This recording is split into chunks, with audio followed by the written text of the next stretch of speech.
திருச்சிற்றம்பலம், தில்லையம்பலம்.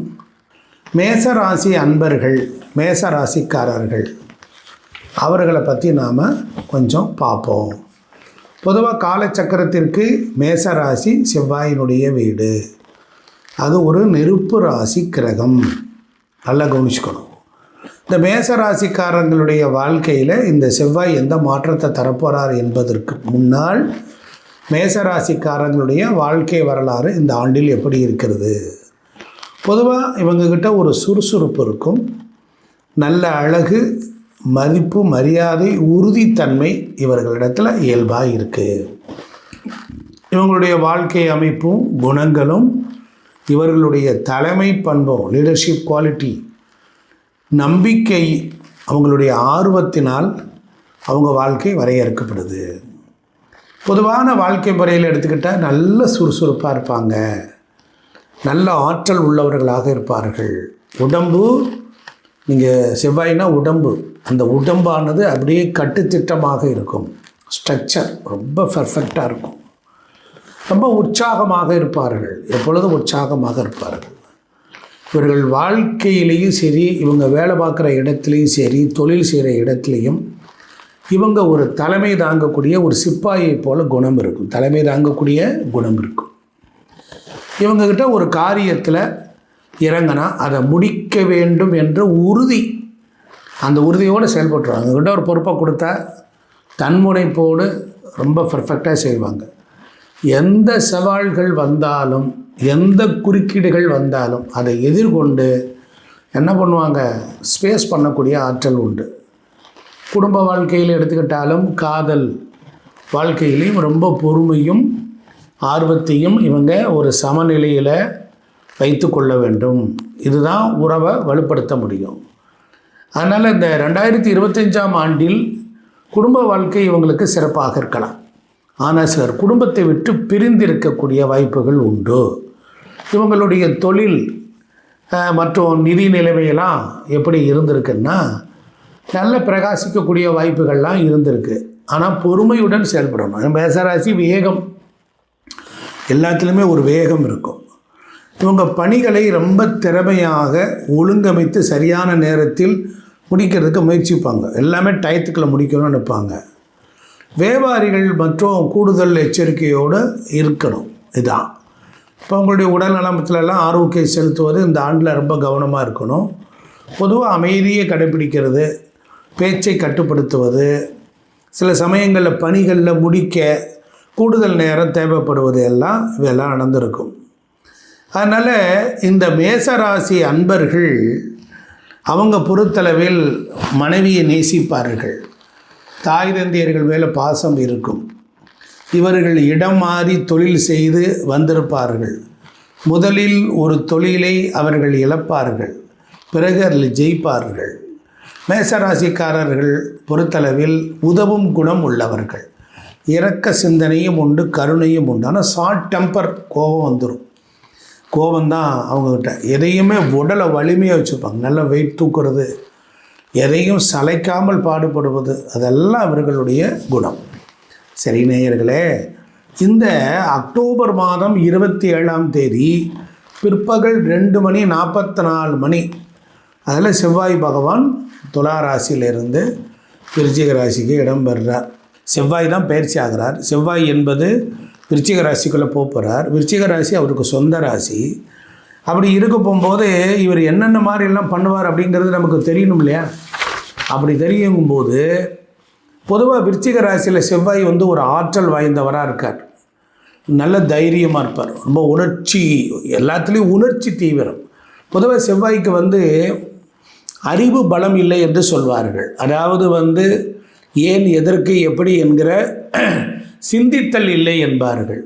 செவ்வாய்க்கு பொறுத்தளவில் அறிவு கம்மியாக இருக்கும். கொடுத்ததை செய்வார்கள், எடுத்ததை திறம்பட பிடிப்பாங்க. அதனால் எவ்வளோ பெரிய சவால்களையும் வெற்றியையும் தரக்கூடியதாக இருக்கும். ஏன்னா விருச்சிக ராசி என்பது நீர் ராசி. அங்கே கொஞ்சம் செவ்வாய்க்கு பலம் கம்மி தான். அதனால் சிலருக்கு மனோதத்துவ நிலையில் சில உளவியல் ரீதியான பிரச்சனைகள், சில நேரங்களில் வேலைகளில் தேக்கங்கள் ஏற்படுது. இதெல்லாம் ஏற்படுறதுக்கு வாய்ப்புகள் உண்டு. அதே போல் இவங்க இந்த விருச்சிக ராசிக்குள்ள செவ்வாய் வரும் பொழுது கட்டுப்பாட்டை விடுவித்தல், மன்னிப்பு மற்றும் வெளிப்படைத்தன்மையோடு இருந்தால் மேசராசிக்காரங்களுக்கு நல்லாயிருக்கும். அதனால் 8ஆம் இடத்திற்கு அதிபதி 8இல் வருவதனால் மேசத்திற்கு 8ஆம் இடத்துக்கு அதிபதி 8இல் வர்றார். அவர்களுடைய ராசி தான் இருந்தாலும் 8 என்பது காலச்சக்கரத்திற்கு ஒரு வழி, ஒரு வேதனையையும், ஒரு கஷ்டத்தையும், ஒரு துன்பத்தையும், ஒரு போராட்டத்தையும், ஒரு சவால்களையும் தராமல் போகாது. ஆனால் அதை தாண்டி உங்களுடைய நீர் ராசியில் அவர் வர்றனால நல்ல உணர்ச்சிகளுக்கும் ஆழமான ஒரு நல்ல மாற்றமும் நல்ல ஒரு உள்ளுணர்வுகளும் உங்களுக்கு மனசானது ஒரு நுண் அறிவை வெளிப்படுத்தி கொண்டே இருக்கும். செயல், ஆற்றல், லட்சியம், உடல் இயக்கத்திற்கான காரகம் கிரகம்தான் இது. அதனால் போராடி தான் வெற்றி பெறுவீங்க. அந்த மேச ராசிக்கு செவ்வாய் 8இல் இருந்தாலும் குருவினுடைய பலத்தினால், குருவினுடைய பலம் அந்த செவ்வாயை குரு அதிசாரமாக வந்திருப்பதனால் சாந்தப்படுத்துகிறது. பொதுவாக மேசம், சிம்மம், தனுசு, அதாவது மேசத்திற்கு குரு மிக நண்பர், பாக்கியாதிபதி.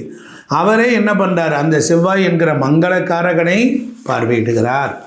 அதனால் குடும்பத்தில் என்ன நடக்கும், கடன்கள் தீரும், பிரச்சனைகள் ஒழியும், நன்மைகள் உண்டாகும், அதிர்ஷ்டம் பெருகும், திடீர் பணவரவுகள் உண்டாகும். செவ்வாய்னா பூமிகாரகன். யாரோ ஒருத்தர் ஒரு பார்ட்னர்ஷிப் போட்டு அந்த இடத்த எழுதி கொடுக்காமல் இருப்பாங்க, இப்போ எழுதி கொடுத்துருவாங்க. பாக்கியாதிபதி எங்கே போயிருக்கிறார், காலச்சக்கரத்திற்கு 4ஆம் இடத்தில் இருக்கிறார். மேசத்துக்கு 4இல் பாக்கியாதிபதி நின்று அவருடைய 5ஆம் பார்வை பூர்வ புண்ணிய சொத்துக்களில் இருந்த வில்லங்கங்கள்லாம் தீரும். குழந்தைகளுடைய கல்வி நன்றாக இருக்கும். அறிவு, புத்தி, மனம், பணம் சம்பாதிக்கக்கூடிய வழிமுறைகளில் எல்லாம் எப்படி இருக்கும், ரொம்ப சிறப்பாக இருக்கும். எதிர்பாராத தனவரவு, எதிர்பாராத வெற்றி, இவைகள் எல்லாம் கலவையாக நடக்கும். அப்போ மேசத்திற்கு பொறுத்தளவில் செவ்வாயினுடைய பார்வை அப்போ 11ஆம் இடத்தை பார்க்குறார். மூத்த சகோதரர்களுக்கு நல்லா இருக்கும், லாபம் பெருகும், நண்பர்களால் நன்மைகள் உண்டாகும். அதே நேரம் 2ஆம் இடத்தை பார்க்குறார். அப்போ செவ்வாய் சமசப்தமாக 2ஆம் இடம். அப்போ பேச்சில் வாதங்கள், விவாதங்கள் இருக்கக்கூடாது. 3ஆம் இடம் அப்படின்னா சகோதர சகோதரிகள், வெற்றி, ஜெயஸ்தானம். செவ்வாய் 3ஆம் இடத்தை பார்க்குறார்.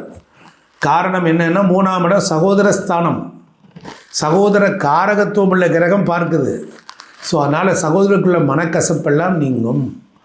ஸோ அதனால் நீங்கள் இந்த செவ்வாயினுடைய பயிற்சி, மங்கள பயிற்சி, அந்த செவ்வாய் பயிற்சியானது மாறிக்கொண்டே இருப்பார். அதனால் சேஞ்சிங் பிளானட் அப்படின்னா என்ன அர்த்தம் அப்படின்னா இடமாற்றம், உத்தியோக மாற்றம், தொழிலை மாற்றி அமைத்து செய்தல், தொழில் மாற்றி அமைத்து வேலை பார்த்தல், உள்ளுக்குள்ளரை இலாக்காக்கள் மாறுதல், இது போன்ற விஷயங்களை எல்லாம் நடத்துவார். இயந்திரங்கள், தொழிற்சாலைகள், இதுகளுக்கு தேவையானவை, எலக்ட்ரிக்கல், மின்சாரம் சம்பந்தப்பட்ட துறை உள்ளவர்கள், இவர்களுக்கு எல்லாமே ஒரு முன்முயற்சி ஏற்படும். செவ்வாய் நல்ல நிலையிலே இருக்கிறார், ஏன்னா குருவின் பார்வை பெறுவதனால. அதனால் முன்முயற்சி, ஒரு சகிப்புத்தன்மை, சவால்களுக்கு ஒரு பெரிய சவால், ஆனால் பயம் இல்லாமல் உங்களுடைய அணுகுமுறை இருக்கும். அதனால் உங்களுடைய விடாமுயற்சியினால் இந்த செவ்வாய்க்கு நன்மை உண்டாகும்.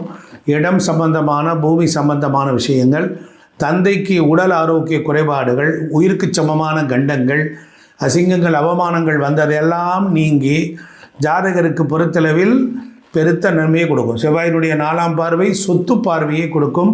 உங்களுடைய மூத்த சகோதர சகோதரர்கள் பூமி, நிலம், வீடு, வாசல்லாம் வாங்குவார்கள். மூத்த சகோதரர்களுக்கு தொழில், வியாபாரத்தில் பெரிய வெற்றிகள் உண்டாகும். அதுபோல் இளைய சகோதரர்களுக்கும் 6ஆம் இடத்தில் செவ்வாய் ஸ்தான பலத்தை கொடுத்து வெற்றி, வீரம், வீரியம் இவைகளெல்லாம் கிடைக்கும். மொத்தத்தில் விருச்சிகத்தில் வரக்கூடிய செவ்வாய் அந்த இருந்த இடத்திற்கு சில தீமைகளையும் அவருடைய பார்வைகளுக்கு பொறுத்தளவில் சில மாற்றங்களையும் ஏற்படுத்துவார். அதனால் பேச்சை குறைக்கணும். தனம், வாக்கு, குடும்பம் இடமாற்றமாகும். அதே போல் உங்களுடைய எழுத்து, சொத்து, டாக்குமெண்ட் சம்பந்தப்பட்ட பிரச்சனைகளும் ஒரு முடிவுக்கு வரும். மொத்தத்தில் செவ்வாய்க்கு சுப்பிரமணியர், அந்த மேசராசிக்கு சுப்பிரமணியராக இருக்கிறதுனால நீர்நிலைகளுக்கு அருகில் இருக்கக்கூடிய முருகப்பெருமானை வணங்கலாம். நீர்நிலைகளுக்கு அருகில் இருக்கக்கூடிய சிவாலயங்களுக்கு செல்லலாம். செவ்வாய்க்கிழமை தோறும் விரதம் இருக்கலாம். செவ்வாய் என்றால் மங்களம். அதனால் நீங்கள் துவரம்பருப்பு தானமாக கொடுக்கலாம். அதுபோல் செவ்வாய் என்கின்ற பூமி, உங்கள் பூமியில் நீங்கள் பொறுத்தளவில் அந்த இடத்தில் சிலருக்கு கடனை வாங்கி வீடு கட்டக்கூடிய யோகங்களும் அமையலாம். வீடு இடமாற்றங்கள் அமையலாம். அதனால் 8ஆம் இடத்தில் வருகிறக்கூடிய செவ்வாய் விசாகம் நட்சத்திரம், அனுஷம், கேட்டை என்கிறதை கடப்பார். அப்படி இருக்கிற பொழுது விசாகம் குரு பாக்கியாதிபதி வரனால குழந்தைகளுக்கு பொறுத்தளவில் அவர்களுக்கு அந்த விசாக நட்சத்திரம் குருவினுடைய நட்சத்திரம், குருவே பார்க்கிறார். குழந்தைகளுக்கு நல்ல வழிமுறைகள், குழந்தைகள் தவறான போனால் சரி செய்தல், மொத்தத்தில் நல்ல தெய்வ பலமும் நல்ல திரேக பலமும் பெற்று நல்ல உங்களுடைய புத்திசாலித்தனத்தினால் அறிவுபூர்வமாக சிந்தித்து செயல்படக்கூடிய காலமாக இது இருக்கும். பயப்பட வேண்டாம், வெற்றி நிச்சயம். நன்றி, வணக்கம்.